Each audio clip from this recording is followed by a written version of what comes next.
నా మీద దాడి చేయాలి ఎట్టైనా అని ఒక గలీజ్ ఆలోచనతోని ఇవాళ సంజయ్ జగిత్యాల గారితోని మైక్ ఇచ్చి మాట్లాడిచ్చి ఆయన గెలిచింది ఏ పార్టీ నుంచి, పోటీ చేసింది ఏ పార్టీ నుంచి, అసలు ఆ జగిత్యాల సంజయ్ అనేటోడు వార్డు మెంబర్ అన్న గెలుస్తాడా? కేసీఆర్ గారు బొమ్మ లేకపోతే వార్డు మెంబర్ అన్న గెలుస్తాడా? బరాబర్ ఆ సీటు కేసీఆర్ గారి బొమ్మ మీదనే, కేసీఆర్ గారి గుర్తు మీదనే జగిత్యాల్లో మేము గెలిచినాం. నువ్వు లేచి మాట్లాడుతా ఉంటే నాతో కూర్చొని ఏమంటాడు, మీ బట్టలు చింపితే ఇప్పుడు అంటాడు. నన్ను రెచ్చగొట్టింది ఆయననా నేనా?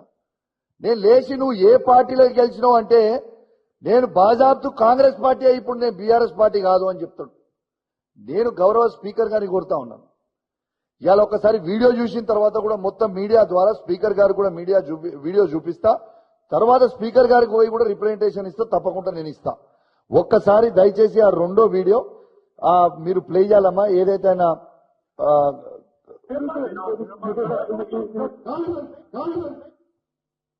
మళ్ళా ప్లే చేయమ్మా ఒకసారి.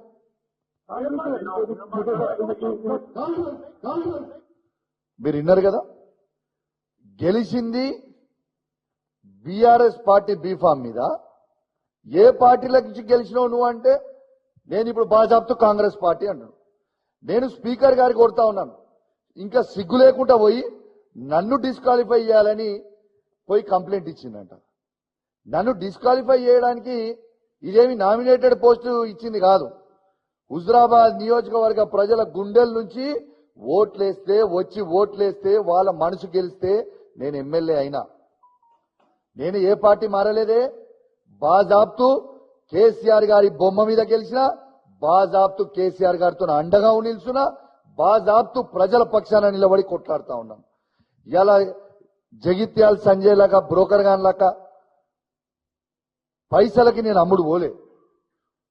పైసలకి అమ్ముడు పోయినోడివి నువ్వు. ఇలా పైసలకి అమ్ముడు పోయినోడు మారిన 10 మంది బీఆర్ఎస్ పార్టీ ఎమ్మెల్యేలు గెలిచి మారి కాంగ్రెస్ పార్టీలో చేరినోడు పైసలకు అమ్ముడు పోయిన వాళ్ళు, మేం కాదు కదా. ఇలా బాజాబ్తు డాక్టర్ సంజయ్ జగిత్యాల ఎమ్మెల్యే గారిని ఎట్టు పరిస్థితిలో స్పీకర్ గారు డిస్క్వాలిఫై చేయాలి. స్వయంగా అఫీషియల్ రివ్యూ మీటింగ్ లో మీ ముగ్గురు మంత్రుల సమక్షంలో ఉత్తమ్ కుమార్ రెడ్డి గారు, శ్రీధర్ బాబు గారు, పొన్నం ప్రభాకర్ గారు, ఇతర కాంగ్రెస్ పార్టీ శాసనసభ్యులు ఉండగా బీఆర్ఎస్ పార్టీ శాసనసభ్యులు మొత్తము ఉమ్మడి కరీంనగర్ జిల్లాలో ఉన్న అధికారులు, ఎలక్ట్రానిక్ మీడియా, ప్రింట్ మీడియా సాక్షిగా నేను కాంగ్రెస్ పార్టీలో ఉన్నా అని చెప్పినాక మీరు ఎందుకు డిస్క్వాలిఫై చెయ్యరు అని నేను అడుగుతా ఉన్నాను.